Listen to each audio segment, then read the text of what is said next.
Masechet Eruvin, résumé du Daf Kaf Gimel. La Mishnah ramène une marloquette. Dans quel cas on peut permettre le système de passim? Le système de passim autour d'un puits, de quel puits il s'agit?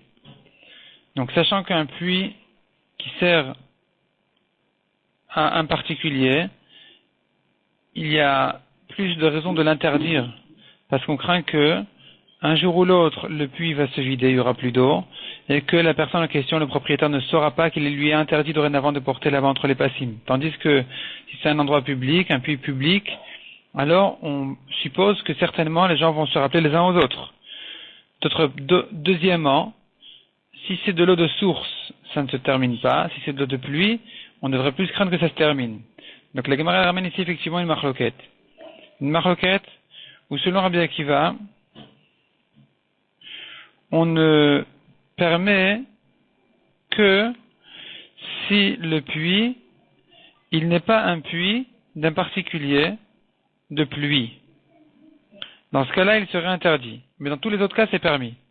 Selon Rabbi Yehuda ben Bava, au contraire, pour permettre, il faut deux conditions. Et que ce soit un puits public et que ce soit de source.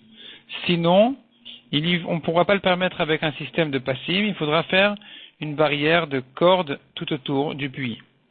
La Gemara dit l'halakha, elle est que pour permettre, comme Rabbi Yehuda ben Bava, il faut deux conditions, et que ce soit de l'eau de source, et que ce soit public. Mishnah suivante.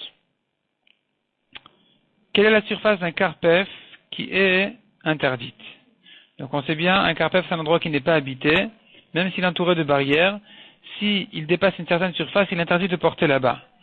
Et on a ici dans le DAF 7 opinions, 7 avis de 7 anaïm, à savoir quelles sont les mesures, dans quelles conditions on interdit de porter là-bas. Selon Rabbi Yehuda ben Bava, la Mishnah elle introduit ses paroles en disant Ve'od amar Rabbi Yehuda ben Bava. Encore a dit Rabbi Yehuda ben Bava. La Gemara explique pourquoi cette introduction là de dire et encore il a dit Rabbi Yehuda ben Bava. Mais en tout cas, qu'est-ce qu'il dit? Il dit que si ça fait 70 amot et quelques sur 70 amot et quelques, alors on a le droit de porter, mais à condition qu'il y ait là-bas un endroit que ce soit habité, ou bien proche de la ville pour que les gens puissent profiter de cet endroit-là.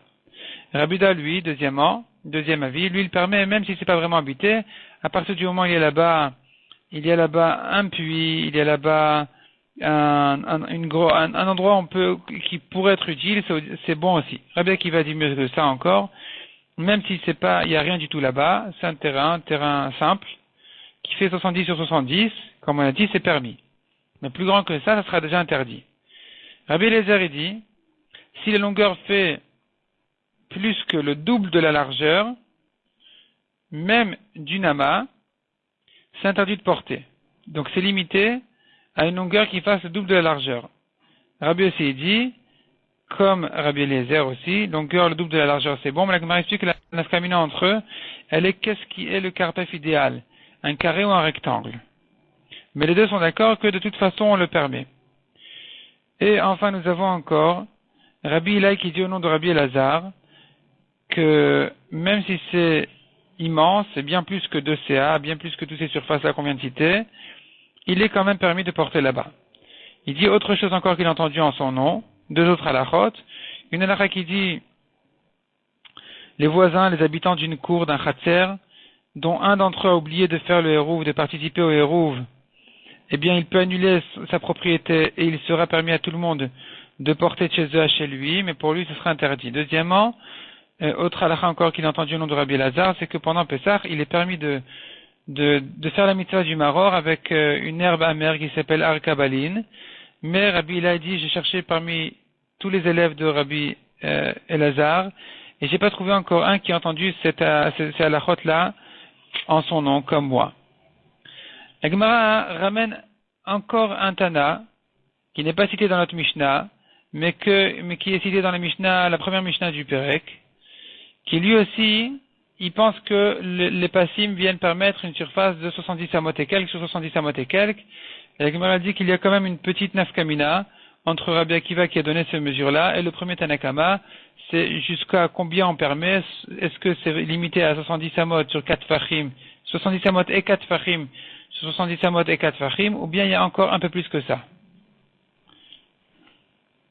La Gemara dit que la référence de toutes ces halachot-là, en réalité, de cette surface-là, on la prend du Mishkan, dont la cour du Mishkan faisait 100 amot sur 50 amot, mais le pasuk dit d'entourer les 50 selon une dracha, on entoure les 50 amot par les autres 50 amot.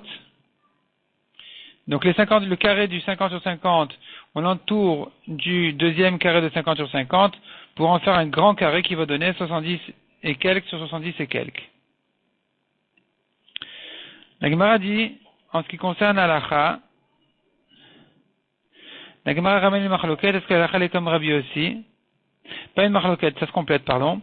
La Gemara dit que l'alacha est comme Rabbi aussi et comme Rabbi Akiva. L'alacha est comme Rabbi Akiva pour nous dire qu'il n'y a pas besoin que ce soit habité. L'alacha est comme Rabbi aussi qui permet même si c'est un rectangle, il n'y a pas besoin que ce soit un carré.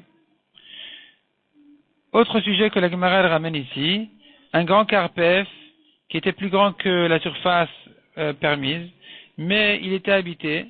Le problème, c'est qu'il était semé en partie. Ici, la partie semée, a priori, elle n'est pas habitée. On ne peut pas l'utiliser là-bas, on ne peut pas en profiter. Donc, ça devrait annuler.